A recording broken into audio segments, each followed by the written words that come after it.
It was the first week of my freshman year of college, and I received a phone call from a number I didn't recognize.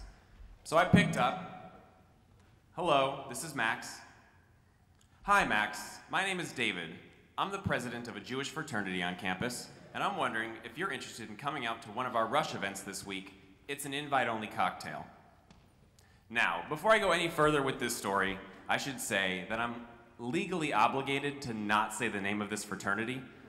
So let's just call it AE Pi. Now,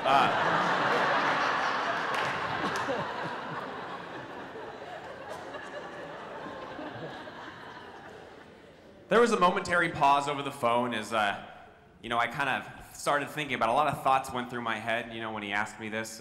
The main thought was, you want me in your Jewish fraternity? You see, by that time in my life, I hadn't had a lot of Jewish accomplishments. My main Jewish accomplishments was I had a bar mitzvah, I no longer ate pork, and I managed several hedge funds. Now,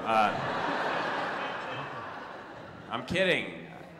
I still eat pork. But my point is, I wasn't that Jewish, so when I was presented the opportunity to join a Jewish fraternity, I had doubts. I was hesitant to accept his invitation. I was worried about starting classes my freshman year and whether I'd be able to keep up with everything in courses and exams. But no matter what excuse I gave him over the phone, he came up with a reason why my excuse was stupid. He was very pushy. I'm sorry, that's wrong to say. I should say he was very Israeli. But he convinced me, and the more I thought about it, the more I started actually considering the possibility of actually joining the fraternity. My dad was a member of the same fraternity when he was in school, and I liked the idea of following in his footsteps, and becoming a legacy, as they call it.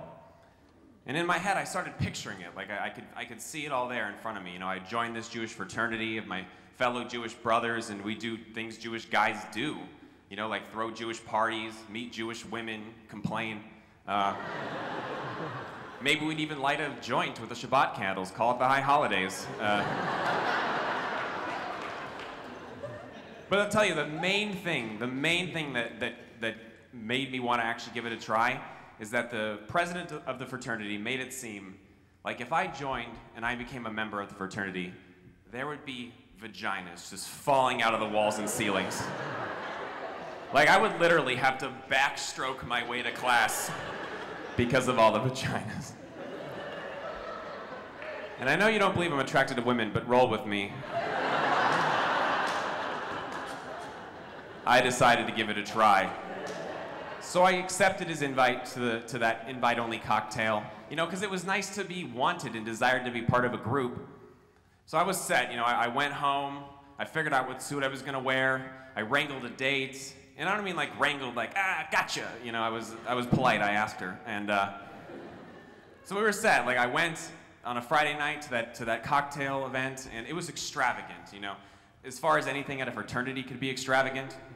They had fancy drinks, none of this Keystone Light crap. No, they had Budweiser. And we took shots of the beer bong made of gold. I swear the gold came from the wrappers of Hanukkah Gelt. A couple hours into the event, into the night, David, the fraternity president, he came up to me and he's like, Max, we want you to come upstairs. We have something to show you. Thinking that kind of sounded sketchy, I decided to go anyway, because I was already pretty liquored up. And they brought me to the top floor of the house, the top floor of the 3-story house, and they brought me into a pitch black room, and the only thing in the room that was lighting it was 2 candles, and they were on a table, and on the table there was a knife. And when I saw that knife, I was like, whoa guys, let's take it easy. I'm already spoken for down here. It's...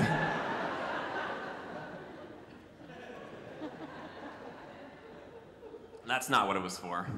It was a symbol of a ritual and dedication, but it was convincing enough. It was actually kind of scary. And so it made me sign an oath, and make that pledge. And along with that, make certain promises, one of which would be that I wouldn't tell you guys about these exact details I'm telling you right now.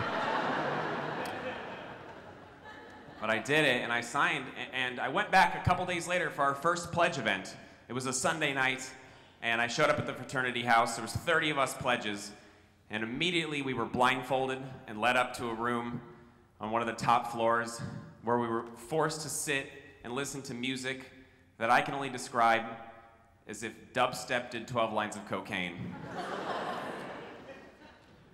We were then brought back downstairs after about 30 minutes of that, and we were presented just a pile of microwaved beer, like stacked up as if it was a reward.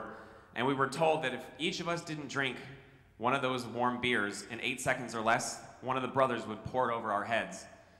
I took one sip of that beer. I was not gonna do it. So I decided to do them one better, and I poured it over my own head to, I guess, diminish the embarrassment.